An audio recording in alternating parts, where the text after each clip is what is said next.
ശബരിമലയുമായി ബന്ധപ്പെട്ട വളരെ പ്രധാനപ്പെട്ട ഒരു ബ്രേക്കിംഗ് കൂടി മാതൃഭൂമി ന്യൂസ് നൽകിയാണ്. ആഗോള അയ്യപ്പ സംഗമത്തിൽ കോടതിയെ കബളിപ്പിച്ച് തിരുവിതാംകൂർ ദേവസ്വം ബോർഡ്. സർക്കാരും ദേവസ്വം ബോർഡും സംഗമത്തിന് പണം ചെലവാക്കില്ലെന്ന് കോടതിയെ അറിയിച്ചത് കളവെന്ന് തെളിയുകയാണ്.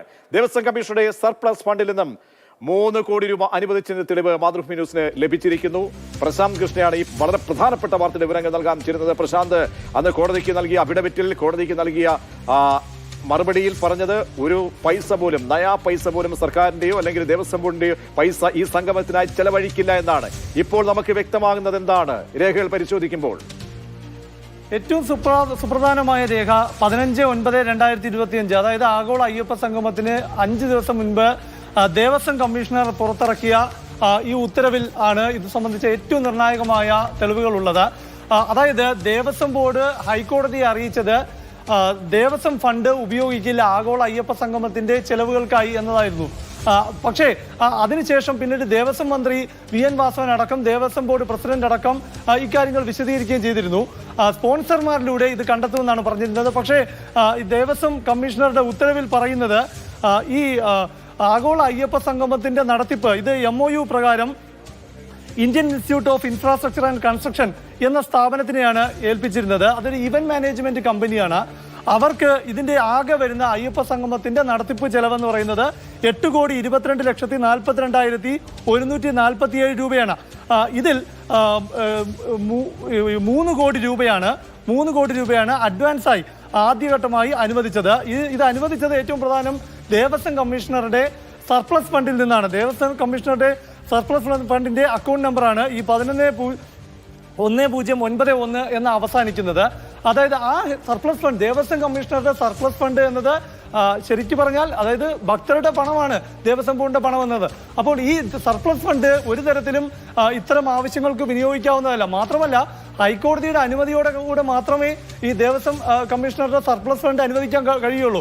കാരണം 2021 കാലത്തെല്ലാം കോവിഡ് സമയത്തെല്ലാം ഹൈക്കോടതിയുടെ പ്രത്യേക അനുമതി വാങ്ങിയാണ് വലിയ സാമ്പത്തിക പ്രതിസന്ധി ദേവസ്വം ബോർഡ് നേരിട്ടപ്പോൾ ആ പണം എടുത്ത് ഉപയോഗിക്കുകയൊക്കെ ചെയ്തിട്ടുള്ളത്. അത് പിന്നീട് അതിലേക്ക് ആ പണം തിരിച്ചടക്കുകയും ചെയ്തിട്ടുണ്ട്.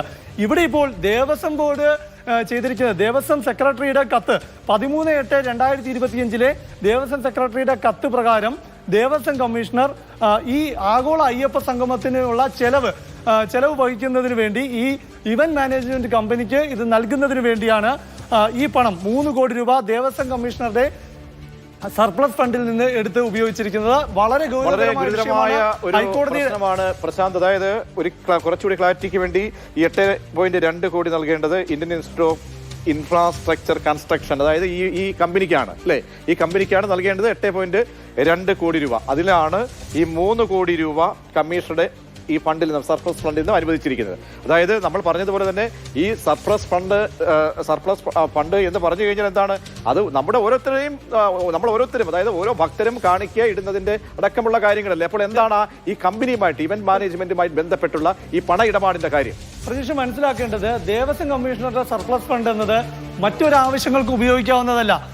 ഇമ്മൂവബിൾ അസറ്റ്സ്, അതായത് ആസ്തി വികസനത്തിനെല്ലാം ഉപയോഗിക്കേണ്ടതാണ്. ഇപ്പോൾ ദേവസ്വം ബോർഡിന് ആസ്തി വികസിപ്പിക്കുന്നതിന് വേണ്ടി കെട്ടിടം വാങ്ങിക്കുന്നതിന് അല്ലെങ്കിൽ വാഹനം വാങ്ങിക്കുന്നതിന് അത്തരം കാര്യങ്ങൾക്ക് വേണ്ടി ചെലവഴിക്കാൻ വേണ്ടിയുള്ള ഫണ്ടാണിത്. അത് അങ്ങനെ ദേവസ്വം കമ്മീഷണർക്ക് അടുത്ത് ഉപയോഗിക്കാൻ സാധിക്കില്ല.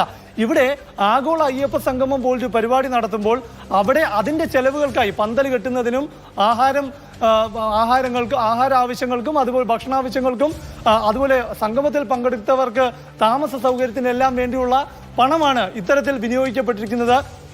വലിയ ലംഘനം തന്നെയാണ്. ഒന്ന്, ദേവസ്വം കമ്മീഷണറുടെ സർപ്ലസ് ഫണ്ട് ഉപയോഗിച്ചതിലെ പിഴവ്. രണ്ടാമത്തെ കാര്യം, കോടതിയിൽ പറഞ്ഞത് എന്താണ്, ഞങ്ങൾ ഈ ചെലവുകളൊന്നും ഇത്തരത്തിൽ സർക്കാർ ഫണ്ടോ ദേവസ്വം ഫണ്ടോ ഉപയോഗിച്ചല്ല ചെയ്യുന്നത്. സർക്കാരും ദേവസ്വം ബോർഡും ഈ ആഗോള അയ്യപ്പ സംഗമം നടത്തുന്നത് സ്പോൺസർമാരെ കണ്ടെത്തിയാണ് ഈ ചെലവ് നടത്തുന്നതാണ്. അപ്പോൾ സ്പോൺസർമാരെ കണ്ടെത്തി നടത്തുന്നു എന്ന് പറഞ്ഞ ചെലവാണ് ദേവസ്വം കമ്മീഷണറുടെ സർപ്ലസ് ഫണ്ടിൽ നിന്ന് എടുത്ത് ചെലവഴിച്ചിരിക്കുന്നത്. ഇക്കാര്യത്തെക്കുറിച്ച് നമ്മൾ ഈ വാർത്ത നൽകുന്നതിന് മുൻപും ദേവസ്വം അധികാരികളോട് സംസാരിച്ചിരുന്നു. അവർ വിശദീകരിച്ചത് ഈ സ്പോൺസർമാരിലൂടെ കണ്ടെത്തുന്നു എന്ന വിശദീകരണമാണ് നൽകിയത്. ഏതായാലും ഈ ഉത്തരവിന് എന്തു മറുപടി നൽകും എന്നതാണ് ഇനി ഏറ്റവും പ്രധാനം. ദേവസ്വം ബോർഡ് പ്രശാന്ത്, അത് പ്രസിഡന്റ് കോടതിയെ കൂടി പറ്റിക്കുന്ന ഒരു കാര്യത്തിലേക്ക് വരുമ്പോൾ ഇതിന്റെ ഉത്തരവാദിത്തം ആരൊക്കെ ഏറ്റെടുക്കും? കാരണം ഇത് ദേവസ്വം കമ്മീഷന് മാത്രം നിൽക്കുന്ന കാര്യമാണോ? കമ്മീഷണർ മാത്രം, അല്ലെങ്കിൽ അദ്ദേഹത്തിന്റെ ഉത്തരവിലൂടെ മാത്രം, അല്ലെങ്കിൽ അങ്ങനെ ചെലവാക്കാൻ കഴിയുന്ന ഒരു കാര്യമാണോ? കാരണം ഇവിടെ ദേവസ്വം ബോർഡാണ് അവിടെ ഹൈക്കോടതിയിൽ ഇത്തരത്തിലുള്ള ഒരു ഉറപ്പ് നൽകിയിരിക്കുന്നത്. നയാ പൈസ പോലും ബോർഡിന്റെ അല്ലെങ്കിൽ സർക്കാരിന്റെ ഭാഗത്തും ചെലവില്ല, സ്പോൺസർമാരിന്നായിരിക്കും ഈ ഫണ്ട് വിനിയോഗിക്കുക എന്നുള്ളത്. അപ്പോൾ ഈ സ്പോൺസർമാരെ കണ്ടെത്താൻ കഴിഞ്ഞില്ലേ? അതല്ല, എന്ത് അനിവാര്യതയാണ് ഇത്തരത്തിൽ സർപ്ലസ് ഫണ്ടിൽ നിന്നും ഇങ്ങനെ വകമാറ്റേണ്ടി വരുന്ന ഒരു സാഹചര്യം ഒരുങ്ങിയത്? പ്രജീഷ്, ആഗോള അയ്യപ്പ സംഗമം നടത്തിയ സർക്കാരിന്റെയും ദേവസ്വം ബോർഡിന്റെയും ബാധ്യതയാണ്. അതിൽ ദേവസ്വം ഫണ്ട് എടുത്ത് വിനിയോഗിക്കില്ല, ചെലവഴിക്കില്ല എന്ന് കോടതിക്ക് ഉറപ്പുകൂടി നൽകിയത് ഏത് ഘട്ടത്തിലാണ്? ഈ ആഗോള അയ്യപ്പ സംഗമം നടത്തിപ്പിനെ ചോദ്യം ചെയ്തുകൊണ്ട് ഹൈക്കോടതിയിൽ ഹർജി വരികയും ആ ഘട്ടത്തിലാണ് വരവ് ചെലവ് കണക്കുകളെല്ലാം സുതാര്യമായിരിക്കണം എന്ന് കോടതി പറയുകയും, മാത്രമല്ല ഇതിന്റെ ഫണ്ട് കോടതിയിൽ നൽകിയിരിക്കുന്ന സ്റ്റേറ്റ്മെന്റ് എന്നത് ഈ ചെലവെല്ലാം തന്നെ സ്പോൺസർമാരിലൂടെ കണ്ടെത്തുന്നുവെന്നാണ്.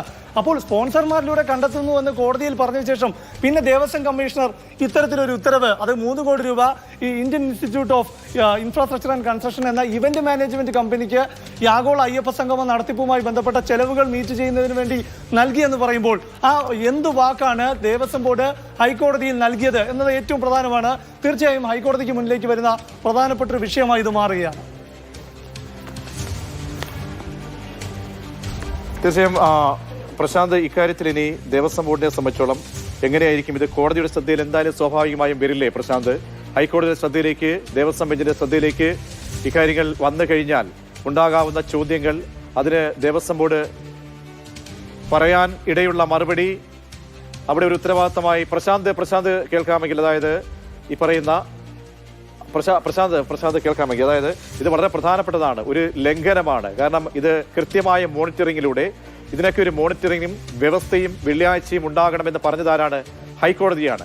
ഹൈക്കോടതി ഈ കേസ്, ഇതിനെതിരെ വന്ന ഹർജികൾ, ഈ അയ്യപ്പ സംഗമത്തിനെതിരെ വന്ന ഹർജികൾ പരിഗണിച്ചപ്പോൾ അതിനെന്താണ് പച്ചക്കൊടി കാട്ടിയത് പോലും ഇങ്ങനെ ഒരു ഉറപ്പിന്മേലാണ്. അങ്ങനെ ഒരു നഗ്നമായ ഒരു ലംഘനം, നിയമലംഘനം, ചട്ടലംഘനം നടന്നിട്ടുണ്ടെങ്കിൽ ഇക്കാര്യങ്ങൾ എങ്ങനെ കോടതിയുടെ മുന്നിലേക്ക് ഇത് അവതരിപ്പിക്കാനും ഇതിന് മറുപടി നൽകാനും കഴിയും ദേവസ്വം ബോർഡിന്? കോടതി ഇക്കാര്യത്തിൽ വളരെ ഗൗരവത്തോടു കൂടി ഈ വിഷയത്തെ സമീപിക്കുമ്പോൾ ശ്രദ്ധയിൽപ്പെടുന്നുണ്ടെങ്കിൽ? പ്രജീഷ്, ഇതിൽ 8,22,42,147 രൂപയാണ് ആകെ ചെലവായി Indian institute of infrastructure and construction എന്ന ഇവന്റ് മാനേജ്മെന്റ് കമ്പനി ബോർഡിനെ അറിയിച്ചത്. അതിന്റെ 50%, 50%, ഈ ടോട്ടൽ എസ്റ്റിമേറ്റിന്റെ 50% ആദ്യഘട്ടമായി അനുവദിക്കണമെന്ന് ആവശ്യപ്പെട്ടു. ആ ആവശ്യം പരിഗണിച്ചുകൊണ്ടാണ് ഈ സാങ്ഷൻ നൽകുന്നത്. അതിൽ 4,11,21,073 രൂപ വേണമെന്നവർ ആവശ്യപ്പെട്ടപ്പോൾ അതിൽ 3 കോടി രൂപ അനുവദിച്ചുകൊണ്ടുള്ള ഉത്തരവാണ് ഈ ഇറക്കിയിരിക്കുന്നത്. ഈ ഉത്തരവിൽ അവസാന ഭാഗത്ത് പറയുന്നുണ്ട്, the balance amount will be release on completion of the event subject to verification of the bills എന്ന് പറഞ്ഞിട്ടാണ് the amount met from the account. amount met from the account എന്നതാണ് ഏറ്റവും പ്രധാനം. ആ അക്കൗണ്ട് ഹെഡ് എന്ന് പറയുന്നത് അവസാനം 1091 എന്ന് അവസാനിക്കുന്നത് ദേവസ്വം കമ്മീഷണറുടെ സർപ്ലസ് ഫണ്ട് അക്കൗണ്ടാണ്. അപ്പോൾ അങ്ങനെ ഒരു അക്കൗണ്ടിൽ നിന്ന് പണം അനുവദിക്കുമ്പോൾ അതിന് കൃത്യമായ പ്രശാന്ത്, മുൻപ് ഏതെങ്കിലും ഘട്ടത്തിൽ, ഏതെങ്കിലും കാലങ്ങളിൽ ഇത്തരത്തിൽ ഒരു സർപ്ലസ് ഫണ്ട്, അതായത് ഈ പറയുന്ന പ്രത്യേക കാര്യങ്ങൾക്ക് വിനിയോഗിക്കപ്പെടേണ്ട ഒരു ഫണ്ട്, ആ ഫണ്ട് ഇങ്ങനെ ഏതെങ്കിലും കാര്യങ്ങൾക്ക് വിനിയോഗിച്ചതായി പ്രശാന്തിന്റെ അറിവിലുണ്ടോ? ഈ കോവിഡിന്റെ സമയത്ത് വലിയ സാമ്പത്തിക പ്രതിസന്ധി തിരുവിതാംകൂർ ദേവസ്വം ബോർഡ് നേരിട്ടിട്ടുണ്ട്. കൃത്യമായ ഈ മാർഗനിർദ്ദേശങ്ങൾ കാരണം ശബരിമലയിലാണ് ഏറ്റവും കൂടുതൽ അത് ബാധിച്ചത്. ഭക്തർക്ക് നിയന്ത്രണം, ഒരു ദിവസം 3000 പേരെയൊക്കെ മാത്രം അനുവദിക്കുന്ന തരത്തിൽ ഒരു വലിയ നിയന്ത്രണം വന്നു. ആ ഘട്ടത്തിൽ തിരുവിതാംകൂർ ദേവസ്വം ബോർഡിന്റെ പ്രധാന വരുമാനമായ ശബരിമലയിൽ നിന്നുള്ള വരുമാനം കുത്തനെ കൂപ്പുകുത്തി വലിയ സാമ്പത്തിക പ്രതിസന്ധിയിലേക്ക് ബോർഡ് നീങ്ങി. ജീവനക്കാർക്കും പെൻഷൻകാർക്കും എല്ലാം അത് ബാധിക്കുന്ന നിലയിലേക്ക് വന്നു. ആ ഘട്ടത്തിൽ ഈ പ്രതിസന്ധി മറികടക്കുന്നതിന് വേണ്ടി അന്നത്തെ ബോർഡ് പ്രശാന്ത് മടങ്ങിയെത്താം.